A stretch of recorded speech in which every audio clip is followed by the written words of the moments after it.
for 95% of all working families. Because in an economy like this, the last thing we should do is raise taxes on the middle class.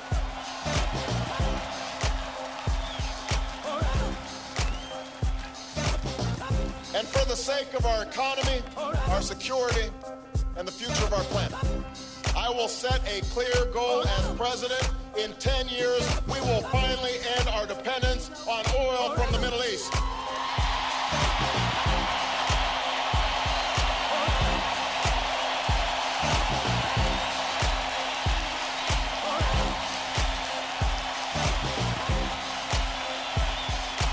We will do this. Washington's been talking about our oil addiction for the last 30 years. And by the way, John McCain's been there for 26 of them. And in that time, he has said no to higher fuel efficiency standards for cars, no to investment in renewable energy, no to renewable fuels. And today we import triple the amount of oil than we had on the day that Senator McCain took office. Now is the time to end this addiction and to understand that drilling is a stop. My name is Rufus Johnson. I'm the founder and CEO of The Real Truth. I am your host today. Look, I got a show today. It's gonna really energize me because I've been under the weather, but I want to get right into it. Real Truth Inc. Candidates brings you The Real Truth, Cincinnati School Board and Cincinnati City Council 2013 elect, getting to know our non-incumbent candidates. Rufus Johnson, the producer. Also, my host with me is Bernadette Watson. So we just decided to put another twist on this. August the 13th, August the 16th, August the 20th, and August the 23rd, and August the 30th. We didn't have so many different candidates on, but I'm not going to get into all the names because time is of the essence. But today, let me go back. September the 27th, 2013 candidate forum will be held here, live audience from 5:30 to 8 p.m. Special guest, Council Member Pamela Thomas. She will be joining us. Live studio audience. This will be live on Channel 24. Wow, I want to get into the topic because, I mean, both of these brothers, special, I already know, I've been on the show with Thomas Watson, you know, which is the husband of Bernadette Watson, the host. But Doug Springs, I mean, I've been wanting to get this brother on for so long, so now it's here, so I know he's going to bring the fire. And you know Thomas always stay on fire. So, you know, right now I want to get right into introducing my guest for today's show. This show is really a part of Cincinnati issues, and these are going to be issues that's going to be coming from a diverse of everything, you know, from city government, from retirees, city council people. It's no hold bars on this show. That's why, you know, first I got to do my initiation. But let me go into introduce my guests. Welcome to the show, Thomas Watson and Doug Springs. Thank you, Rufus. Thank you, brother, for having me. How y'all been, man? Fine, good. man. We're good. This is like Black Soldier for real up here with me. It's just an honor for me to have you, Doug Springs, and always an honor to work with Thomas. First of all, I just want to do, you know, my acronym that I always do and let, you know, y'all understand what the Real Truth stands for. The R stands for reality, the E stands for education, the A stands for attitude, and the L stands for lifestyles. So, you know, I don't have to endorse brothers like y'all already endorse. But, you know, I wanted to turn it over to you, Thomas, and I want you just to speak about some of the things that you see as far as the retiree issue. You just as well, Doug, and then we just going to open up to an open forum. We'll touch on any issues that y'all like to talk about. Started with Thomas. All right, thanks, Rufus. First of all, I'd like to thank you for, once again, as I always try to give you accolades for being producer of the year. I mean, brother, I knew you when you had one gym shoe and a lollipop, you know, and you've come this far, so congratulations on that. Second of all, I'd like to where's the camera? I'd like to make a statement that what I'm getting ready to say and what I'm talking about on the show has in no way a reflection on my wife. This is all me. We don't, just because we're married, and we've been married for 47 years, we've known each other for 53 years. I've always been an independent thinker, so has she. And we don't always agree on everything, even when she cooks food. So just want people to understand, this is all about me, has no reflection on her. Now, to get on to the subject of the retirement system, where do we begin? I think we began, in my mind, back when we had certain council people who are now still running for offices now, who set in on all these contracts that AFSCME had had over the years. Right. And agreed to the facts of these contracts and signed these contracts. Now recently, because the city has taken a $50 million surplus that the unions have given to the city, where they were supposed to be putting in money equally to support their retirement system, they have taken that money, and nobody's really given us a clear explanation as to where that money is gone. The only explanation that was really given to us is the money's gone, there's nothing you can do about it, we're not going to pay into the system anymore, so sue us. Okay, so we start to sue you, and who we wind up suing you with? Wind up suing them with our own money. Right. You know, that's number one. That's not fair. Number two, you have people like my aunt, who is 87 years of age, who's been retired for, I don't know, 40 years probably, something like that. But at her age, the retirement system has almost crippled her to the point where she hasn't really gotten any increases. She never had Social Security, which a lot of people don't understand, that if you're a city employee, unless you work for the police department, fire department, and I may be wrong, then don't quote me on everything, but I'm really sure of my facts. When you're an AFSCME employee, you do not receive Social Security. You do not receive Social Security. That's why it's so important that this retirement system stayed in place. That's why it was so important for the city to take that money and match it the way they were supposed to. Now her medicine has gone up. She's had to decrease some of her medication because she can't afford all of it. Her copay has gone up. They've diminished the eye care and the dental care. So there's a lot of things that they need to take care of in that aspect. And let me get back to what I was saying about the person on council who voted for this. They said, quote, about a year or so ago, the reason the city is in financial straits is because of the union and the union contracts. You never stated all of this when you were signing all these contracts. But now that you're running for another office, you know, it's our fault that we have provided services and money to the pension, but it's also, according to you all, our fault that the city is in dire straits now. That's not true. So was this issue voted on from council? About the retirement? Right. Yeah, sure. I mean, because, well, let me say it like this, since this is the real truth. It was voted on by council, but in my mind, council is not run by 9 people down there on council, even though you have 9 people.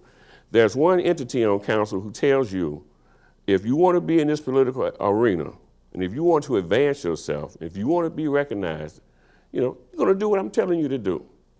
And what I'm telling you to do is I don't want this, I do want that. I don't want this, I do want that. Don't question me, don't answer anybody's questions about what I'm trying to do, just say, I voted on that.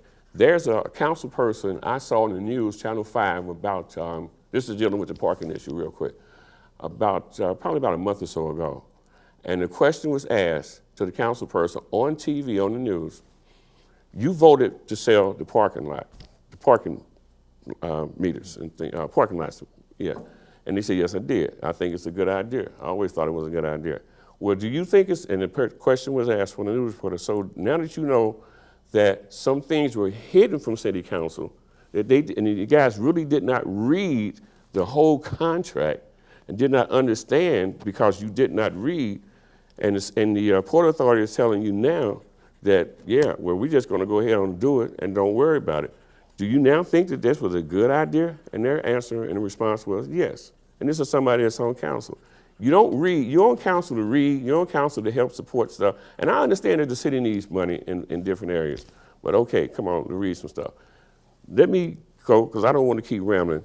I want to defer to Doug, because I was happy when you asked me and Doug to come on this show, because Doug and I have been knowing each other for a long time. This man endured much more publicly in the news with his years at the city, because he was an independent thinker and a fighter for himself. Doug should have been probably making $300 million. I'm just saying that. I agree. But I agree. You know, but when you are a fighter and a man of character, and you stand up for yourself and your beliefs and your community, you don't get anywhere. Now, I suffered the same thing, but mine was more low key.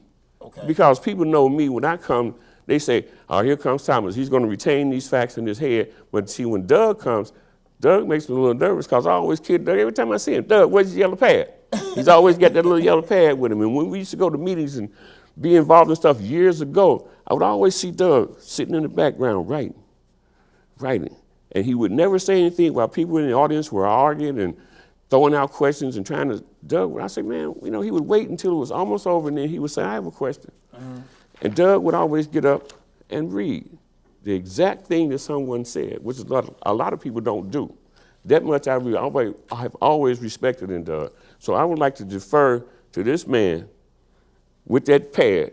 I know Doug's got something to say. Okay, well, brother, thank you, and thank you for inviting me, brother. Definitely. I really appreciate that because we've been seeing each other for years. Right. We've been talking about this, so it's here now. Right. First of all, the city is $1 billion in the hole as far as the retirement, and they call it an unfunded liability, meaning that there's nothing to back it up.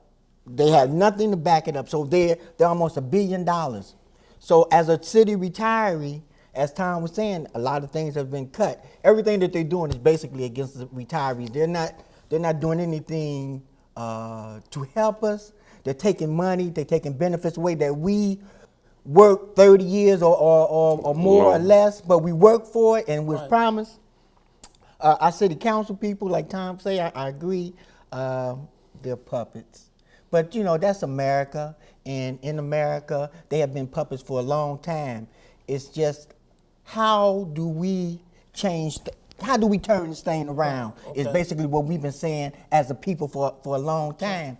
And to me, one of the things that we don't do is we don't trust each other. Okay. There you go. I don't trust, and I understand that because I'm from Cincinnati, born and raised, so I know a lot of it is our training, our way of thought is also trained. It's so deep that you really can't get into it real deeply. But let's say don't that. Worry about it, because you know what? You could call it at 513-651-3036, 513-651-3036 to ask any questions, because we're going to make these out of some series. So There you go. City council. Well, let me say this, and I'm gonna end it with this because I'm gonna end it by saying there's another system that the city has. It's called deferred comp.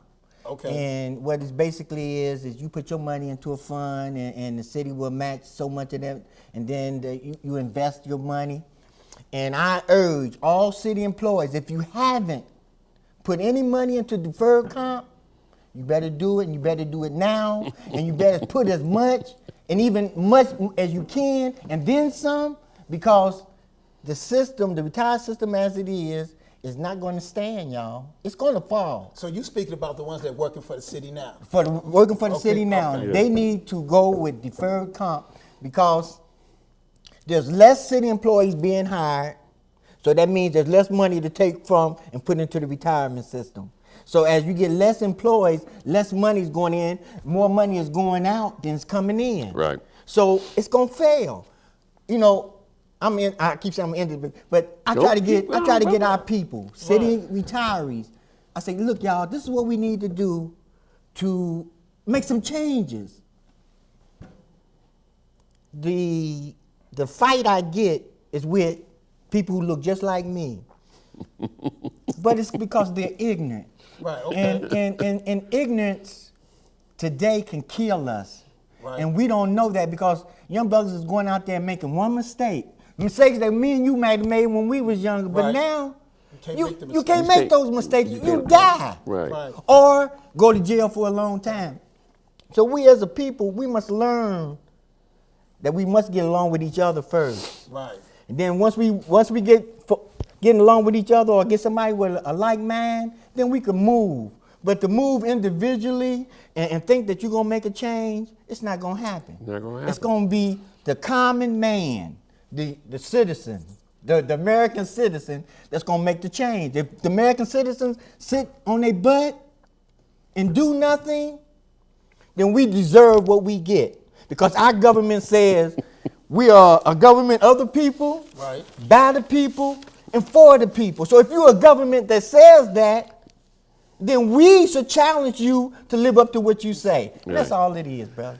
And real quick, I was getting ready. I put my papers together. They were scattered out. Like I put them together. I was getting ready to think. Boy, you was on it.